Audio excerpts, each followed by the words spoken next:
每一個時節、每一個時段喺人地自然界嘅環境，我哋嘅嘢都會變嘅。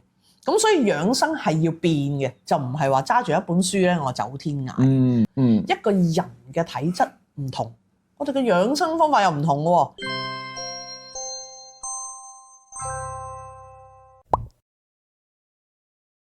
小董開拓都市常見病第二季，今集咧我哋就會講現代中醫養生學啊。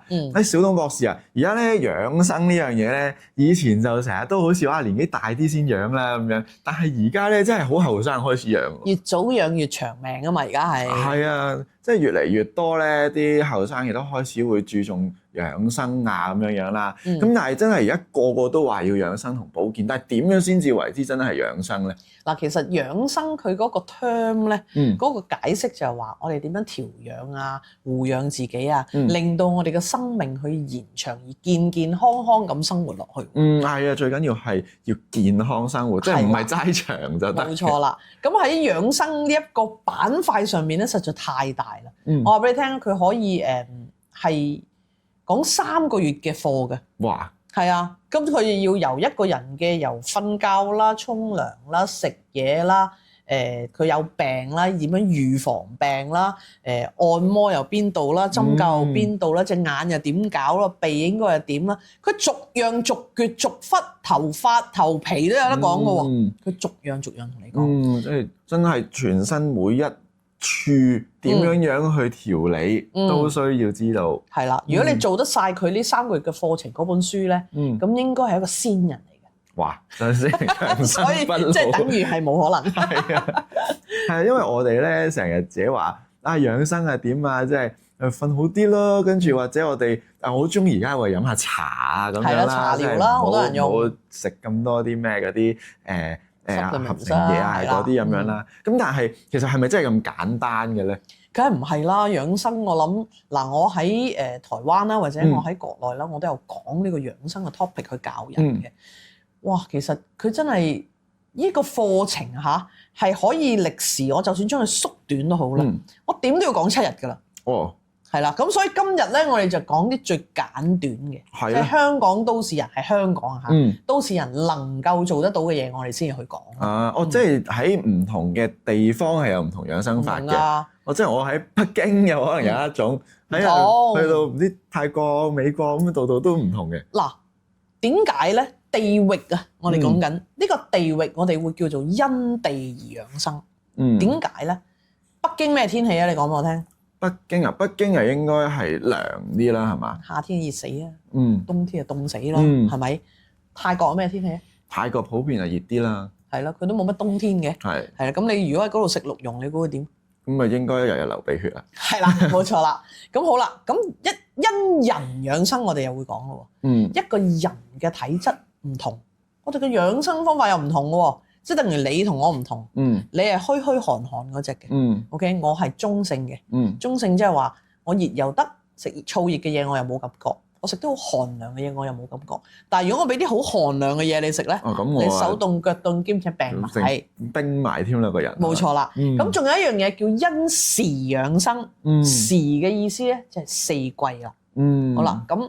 泰國嘅四季唔同啦，香港嘅四季唔同啦，北京嘅四季亦都唔同啦，個溫差溫度都好有關係，係直接影響我哋嘅人體。所以當我哋要講養生嘅時候，你不能夠將北京嗰套養生搬落一個香港人嘅身上，你亦都不能夠將一個住喺挪威嘅人佢嘅養生方法嚟搬嚟一個香港人身上邊，因為香港係華南地區，我哋四時都係咁鬼濕嘅。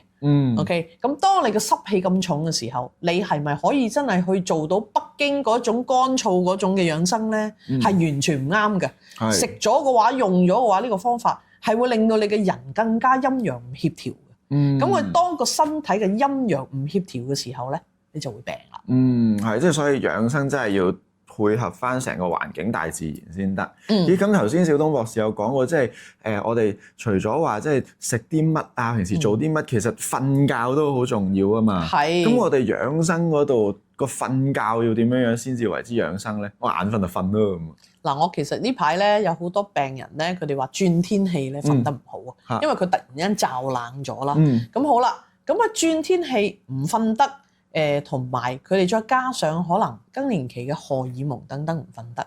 咁我哋亦都講翻一個正常嘅人，佢都可以唔瞓得嘅喎。咁你失眠呢一樣嘢咧，其實喺每一個人身上都會出現嘅。嗱，如果喺養生方面，我哋希望我哋每一日，不論喺乜嘢嘅階段喺人嘅，OK， 病又好，唔病又好，更年期又好，老年期又好，我哋都希望瞓得好咧。有幾個方面我哋要留意嘅。第一，你瞓之前要調節好自己嘅情緒心情。你有冇做嘅呢樣嘢？我會放鬆咯，即係做一啲嘢，可能睇少少啲唔使用腦嘅戲咁樣，跟住就令到自己個人冇啊，即係可能睇啲無鬼聊嗰啲咧，啲搞笑嘢咁樣，跟住等個人放鬆咗，咁就唔使諗咁多嘢，咁啊去瞓咯。係啦，咁但係其實咧，真正喺養生嘅書本上邊咧，如果我哋講調節情緒咧，其實原來係一個好休閒喺屋企嘅漫步喎。諗都諗唔到啊，係嘛？反而要喐動嘅，係要行，即係話你係一個好慢速龜速嘅方法，喺屋企好放鬆晒自己嘅肌肉四肢，頭腦放空咗佢，然之後我唔理你屋企有幾大啦嚇，劏房又好，乜都好，50尺、100尺、1000尺都好，你只係需要嗰度好慢咁行 ，OK， 兜圈、打直、打橫 ，OK， 你放空晒佢，行5分鐘得㗎啦，唔使耐嘅。OK， 咁其實你嘅腦裏邊嘅所有嘅緊張嘅情緒咧，其實已經消退咗㗎啦。呢個係第一。好啦，第二，千祈唔好瞓之前食宵夜喎。因為會令到個胃要工作就冇錯，你加速咗佢個壓力啊嘛，佢一個工作緊啊嘛，係咪？咁所以食嘢唔得啦。第三，等你隔幾耐啊？即係我食完嘢隔幾耐先至瞓會好啲？我諗起碼個半鐘。係啦，落咗格先啦，我哋叫做。好啦，我哋啲都市人咧，夜晚10點鐘先翻到去咧，即係9點幾10點啦。食完之後其實已經好眼瞓嘅。係啦，我媽成日話：咦，你又唔使佢落格你就去瞓啦？我話係啊，keep 住唔好落格嚇。咁聽朝早咪好繼續飽咯。唔使食早餐啊。係啦。OK， 第三樣嘢，千祈唔好喺瞓之前飲咖啡或者飲濃茶。咁淡茶飲唔飲得？得。你有飲開嘅係咪？我冇啊，但係你咁問我咁答咋？嗱，我就習慣咗飲茶嘅，咁所以茶對我嚟講咧係冇影響嘅。咁所以咧唔該變通啦，我教我嘅學生都係咁教。好多人中午飲杯咖啡，夜晚都瞓唔着嘅，佢只係可以朝早飲杯咖啡，夜晚先瞓得着嘅。好多人佢12點中午飲杯好淡嘅茶，佢夜晚都唔瞓得嘅。OK， 但係好似我咁。我唔飲茶，係濃茶，我係瞓唔着嘅。反而唔習慣。所以係因人而異。咁所以呢一啲咧，譬如你話咖啡、奶茶或者係甚至係中國茶等等啦，你要睇下你自己會唔會話飲咗你係真係瞓唔到。如果係嘅，咁梗係唔好鬥佢啦，係咪？好啦，仲有一樣嘢，喺呢啲天氣開始秋涼，甚至入咗冬啦。OK， 咁我相信好多人都有試過話浸下腳先去瞓覺。係啊，暖啲，血液循環好啲。係啦，咁好啦，原來夜晚浸腳嘅方法唔係我哋平時話用薑啊、用艾草啊咁樣喎，我哋只係用熱水就得啦。乜都唔使落啦。唔好落，因為咧你哋未慣去做呢件事之前咧，如果你第一次去浸腳，你就又落薑粉，又落艾葉，有啲人又唔知加埋鹽嚇，好多嘢懟落去，以為係萬無一失啦咁。其實你都未習慣呢一個新陳代謝係突然之間咁行 ，OK？ 咁你又咁樣落咗咁多嘢落去咧，其實你可能令到你自己更加精神喎。即係反而係補充咗你嗰個攰。係啦，咁就最尾一樣嘢啦。而家屋企好多人都會有一啲按摩椅啦，或者一啲腳底嘅按摩器啦。其實呢個咧喺夜晚做5分10分鐘嘅按摩，放鬆自己人咧，眯埋眼咧，其實係非常之好嘅對睡眠。咁大家可以用翻呢一啲嘢啦。咁當然你話人手去邊度揾啦？你唔出街按完翻到屋企都有精神過啦。咁所以盡量係喺屋企做嘅呢啲按摩。OK， 咁啊做完呢一啲咧，其實我哋叫做喺睡眠之前嘅準備功夫。好啦，當你上床咯，你話俾我聽，你嘅枕頭瞓得好唔好啊？我嘅枕頭其實而家嗰個還好嘅，因為嗰個高度都幾適中。我以前嗰個咧太冧啊，跟住咧成日瞓到個頭跌咗落去咧，就頸痛啦瞓到。其實咧，我話俾你聽啦，喺香港好多人咧，每一天咧都為咗個枕頭而煩惱嘅，煩惱咗可能3、5、7年咧，依然煩惱緊嘅。好啦，好多人都問我，醫師啊，你用咩枕頭㗎？因為我條頸非常之唔好啊，曾經試過好大嘅車禍咧，咁我頸椎咧其實係有問題嘅。咁我其實都經歷過大家一個過程，就係去將由500蚊到5000蚊，甚至我買過一個1萬蚊嘅枕頭。我以為嗰啲瞓咗我就會好啊，成萬蚊嘅枕頭，好緊要啊！你知唔知夜晚咧，你個頸瞓得唔好，第二朝又好似瞓喺頸咁，嗰啲肌肉咧又揦實晒，條個膊頭、頸椎又嘅肌肉又酸痛，呢個感覺係搞唔掂嘅。咁所以你會盡你嘅一切方法，唔理佢幾多錢，總之我買到一個啱嘅就得啦。但係有一個好笨嘅問題就係，原來無論你喺呢個 department store，即係你喺呢個商場或者喺呢啲鋪頭度，你去試佢枕頭啊嘛。咁佢有張床俾你嘅喎，但佢張床唔係我張床啊嘛，佢嘅軟硬度又唔同咯喎。好啦，咁你盡量揾一個同自己軟硬度其實，但係當你冇得比較，喺同一個地方冇得比較嘅時候，你點樣都係揾錯嘅。好啦，你嗰張床軟啲，你嘅人會低啲，跟住你個頭咧又跟住一齊低啲。OK，咁你買咗個枕頭係硬啲嘅，咁大鑊啦。咁即係呢個斜度咧又唔同嘅喎。咁結果如是者咧，我屋企其實有成17個咁枕頭咁多，咁多個冇用。結果到最後，我都係用翻一種最簡單嘅，叫做木棉枕。木棉枕啊，即係入面係棉花嘅啫，係木棉喎。木棉係啦，咁係嗰啲細個，其實由細到大阿婆都係買呢個木棉枕俾我瞓嘅。咁但係一路以嚟，因為已經俾市面上嘅廣告啊，或者你行街嘅已經話哇，又話要咩太空乳膠，又治咩記憶枕係咪？你咪一路都以為呢啲先至係正嘢。咁但係原來最 natural 最天然嘅嘢就係最好嘅嘢。我而家係用翻個木棉枕，係瞓得非常之舒服嘅。大家可以試下嚇。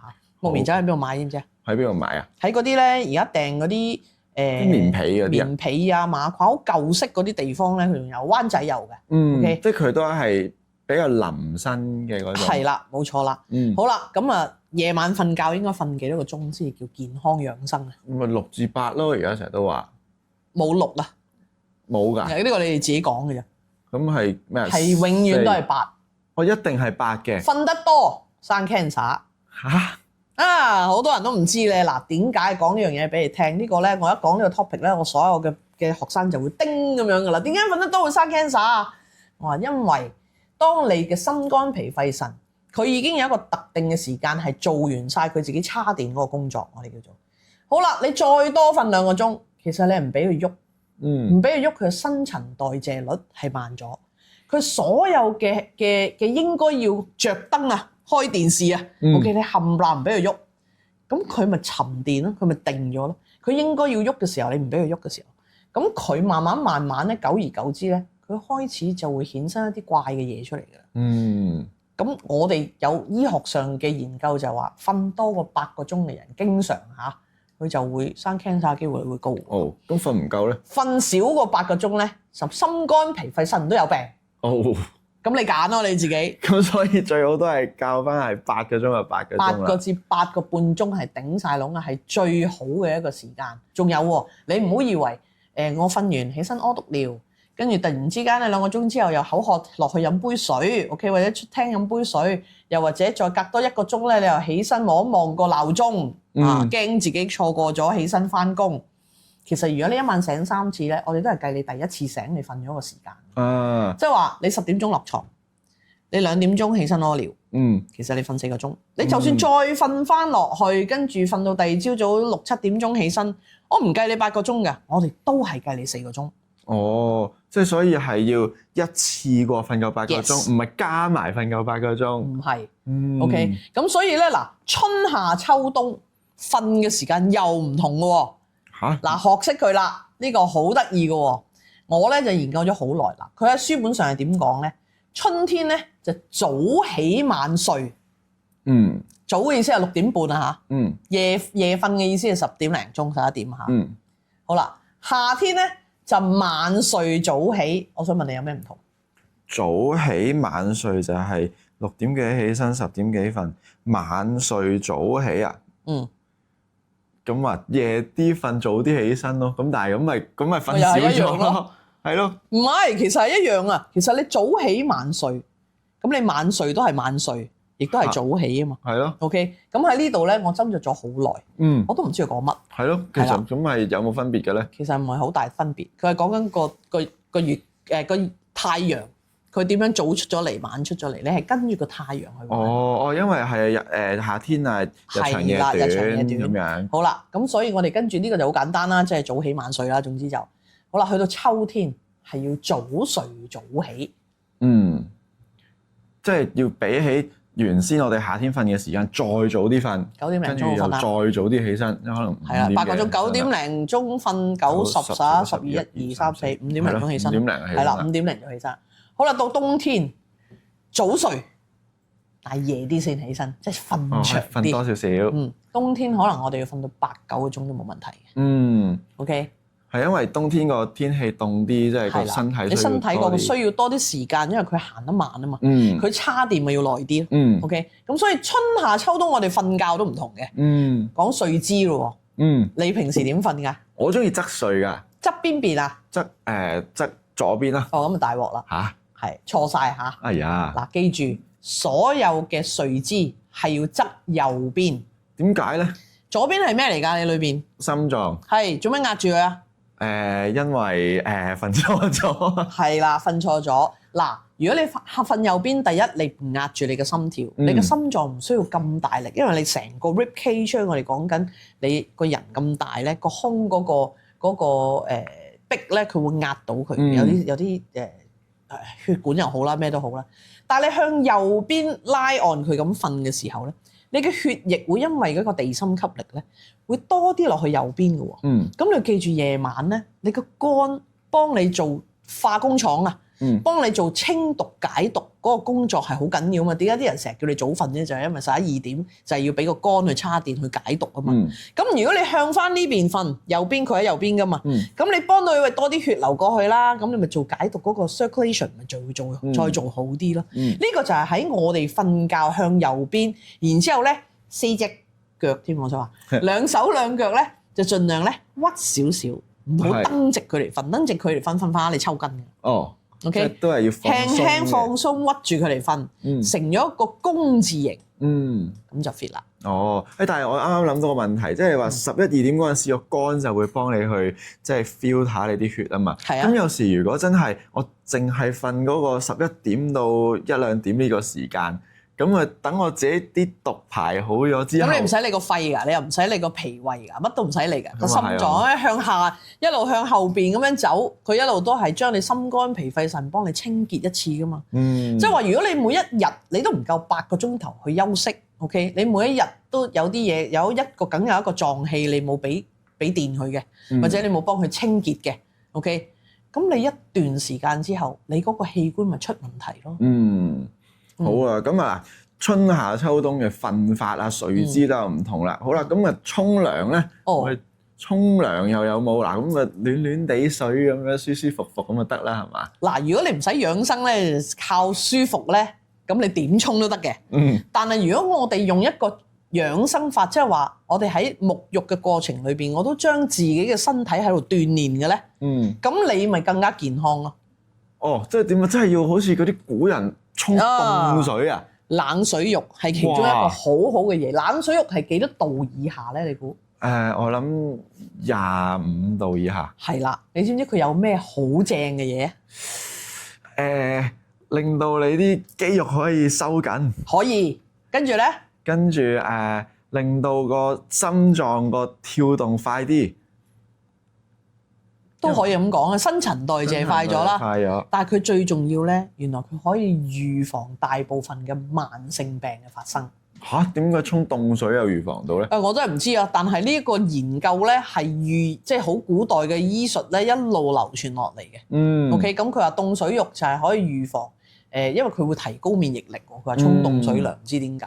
跟住有一種叫微溫水啦，同埋有一種叫溫水啦。呢啲冇乜特別嘅，就係你頭先講嘅暖暖地啦，冇料到啦呢啲。OK， 係啦，呢啲唔會鍛鍊到個身體嘅，反而你再沖高溫度啲，去到熱水浴啦。嗱，熱水浴咧，我哋大概去到38至到40度到啦，沖15分鐘好咯，唔好沖太耐喎。OK， 咁呢個咧就可以強心健肺嘅，就係幫到呢兩個臟器嘅，同埋咧佢可以舒筋活絡喎，因為熱啊嘛啲水，佢令到你啲筋絡咧會行得好啲啦。咁最後咧最簡單啦，驅風散寒啦，因為佢咁熱嘅嘢啊嘛，係咪？咁所以沖熱水、冷水或者係高熱嘅浴。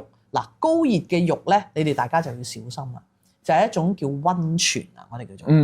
好啦，呢個高熱嘅溫泉浴咧，其實對老人家係唔適合嘅。OK， 因為佢哋嘅血管比較脆弱啦。如果你帶啲老人家去浸溫泉，我建議你要望住佢30秒、40秒要起身。OK， 行下出嚟，出咗水啊嚇，唔好咁咪企咗喺度或者踎咗喺度，要出咗個溫泉浴。OK， 甚至乎可以輕輕去翻個淋下暖水先，等佢 cool down 咗啲血管。如果佢再想浸嘅時候，你先再俾佢落去玩1分鐘之內啦，唔好太耐。因為我真係見過好多喺溫泉出事嘅人。OK， 係即係唔好話我哋即係我哋呢啲年紀去浸得耐都會頭暈噶嘛。冇錯，即係年紀大係咪浸得耐有陣時即係一個唔覺意中咗風咁樣嘅會。呢個就係真係一個因喜樂而悲哀嘅事咯，即係所以有陣時咧，我哋要因住自己，譬如你有冇食緊薄血丸啦，你有冇食緊阿士匹靈啦，即係食緊嘅藥物，你係咪個身體係咪可以受得住去沖一個好熱嘅熱水浴，或者你可以受得住去浸溫泉去養生咧？即係唔好盲目地去做呢啲嘢咯，呢啲係可以樂極生悲嘅，因為好啦，嗱，沖涼咧就一係沖凍啲，一係就沖偏熱啲咁樣，咁啊可以鍛鍊到個身體。咁我哋沖涼同瞓覺而家都知啦。咁啊食嘢方面咧，食嘢又有冇話分季節啊？點樣養生？梗係有啦，春夏秋冬養嘅嘢都唔同噶。嗱，而家咧我哋啱啱播出呢段時間咧，應該係冬天嚟嘅。好啦，冬天係養腎嘅。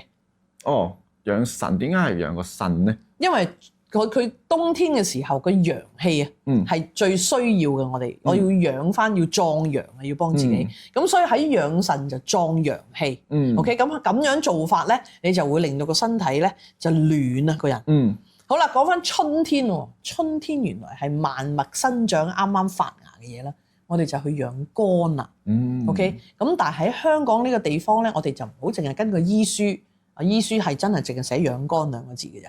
咁但係喺香港嘅地方，春天係特別濕嘅。咁所以我哋會養肝之餘，我哋仲要去濕。OK， 好啦，夏天喎，夏天原來可以攞嚟養心嘅。OK， 咁喺夏天又係好多雨水啦。我哋要去濕啦、清熱解毒啦，同埋我哋要滋陰。OK， 到秋天啦，秋天最多咩病？秋天流感啊。係啊，咳咯，係咯，係咪？咁所以秋天咧，我哋就係養肺。咁個肺咧就要滋陰潤肺啦，咁啊止咳啦。OK， 同埋即係都通常啲敏感啊嗰啲症狀就喺秋天呢啲由夏天轉秋天呢啲凍凍地嘅地方咧，一轉溫度溫差大咧，啲人就嚟㗎，地敏感啊、皮膚敏感啊、氣管敏感啊。咁所以呢個時候我哋就係要提高免疫力啦。咁所以春夏秋冬我哋做嘅事都唔同。咁如果你話啦，正如我頭先所講，如果你要每一樣嘢都跟得足嘅話咧，你一定係要退咗休先做得。都係啊！你諗下，我點樣可以 keep 住每一日都9點幾10點我瞓，第二朝5點幾起身，跟住話我做成日嘢我都攰啦。跟住係啦，你沖涼咁樣，你又唔可能即係成日都一定係喺佢搞住啲水啊，係咯，即係啲溫度嗰啲又要 check 住，係啦。咁你嗱食嘢都還好嘅，我覺得，即係可以嘅，春夏秋冬去養住咁樣，係啊，但係。太多即係唔同地方，尤其啲城市實在太多唔同嘅嘢做。好多㗎，所以喺養生呢一個版圖裏邊咧，如果大家真係想學嘅咧，我會考慮下去開一個班嘅喺香港，因為我都喺 Covid 之前都開過嘅。咁但係 Covid 之後因為太忙啦，我都好少再教呢一個咁得意嘅養生嘅嘢，同埋呢個養生嘅呢一門學問咧，其實每一年都會因為個地理環境啦，等於而家我哋海洋嘅嘢係咪真係咁食得咧？OK，咁以前嘅當然大家係食海魚就唔好食河魚啦，係咪？而家係到底係點咧？即係每一個時節、每一個時段喺人地自然界嘅環境，我哋嘅嘢都會變嘅。咁所以養生係要變嘅，就唔係話揸住一本書咧，我走天涯。咁所以睇下啦，或者我哋喺下一集，我哋睇下有冇辦法，我哋去揾一個日子出嚟，大家一齊坐埋去研究下養生呢一樣嘢啦。係啊，所以真係現代嘅養生學咧，真係要好跟住嗰一個時間嚟去走。尤其而家啲老人家啊，真係，越嚟越多老人家見佢喺出邊行咧，都係啲腳步好浮浮嘅，你有冇發覺啊？都係啊，即係同埋可能佢哋又更加唔識得要即係咩時候要點樣樣去調節自己。其實你知唔知75歲之後最緊要保養邊幾樣嘢？最緊要嘅啫，我唔使你樣樣都保住。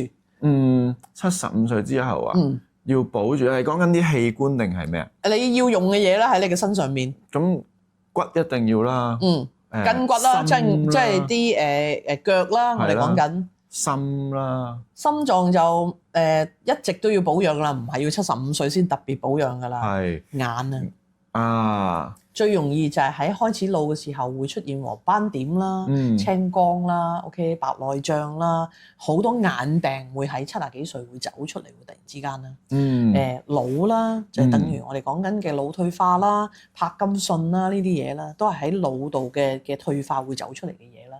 最後就係脾胃啦，因為老人家咧好多時候食錯少少嘢就定咗格，或者就又屙又嘔，咁好容易飽，因為咧就食極都唔飽，即係個脾胃嗰個紊亂情況會好多咯。咁所以喺養生嗰方面咧，大家要留意下，老人家嘅養生唔同，40到50歲嘅養生唔同，每一個階段嘅養生都唔同，咁所以要好好咁學好呢一門科目。都真係啊！不過小東博士啊，其實如果我哋真係要去知道晒咁多呢啲咧，就真係要聽你去講啲課啦。咁但係有冇一啲嘢咧，係我哋一年四季養生都啱用嘅咧？我用緊紅杞子就咁做啦。係啊，紅杞子點樣做法？紅杞子嗱，佢又有護肝養眼啦、補肝益腎啦，係咪？咁呢啲又有抗氧化作用啦。咁所以最簡單嘅啦。每日攞10零20粒紅杞子浸咁多嘅暖水 ，OK 唔好浸熱水，浸暖水好啦。咁然之後浸完之後咧，咁就連水連埋個紅杞子一啖吞落肚嚼咗，每天都做呢個動作得㗎啦。咦，咁好簡單喎！係啊，春夏秋冬4季去養生㗎啦。咁咧今日真係多謝晒小董博士嘅分享啦。咁我哋下一集咧就會講呢一個中藥啊同埋藥膳嘅一啲處理同埋用量究竟係點樣樣㗎喎？因為太多人咧係用錯晒啲嘢。是但嘅煲湯咧，就揦兩塊落去就算數，咁你唔好嘥啦，嗰兩塊都唔起作用。係啊，同埋咧，而家個個都自己知少少就覺得自己識啦嘛，跟住總之我買咗嗰個料就擺落去啦，咁但係下集點樣先至係啱嘅咧？係啦，下集記得睇啦，拜拜。小董醫師門市位於銅鑼灣同觀塘，如果想預約小董診症，可以打電話或者透過 WhatsApp 預約。想繼續第一時間收到小董影片，就記得讚好、分享同埋訂閱啦！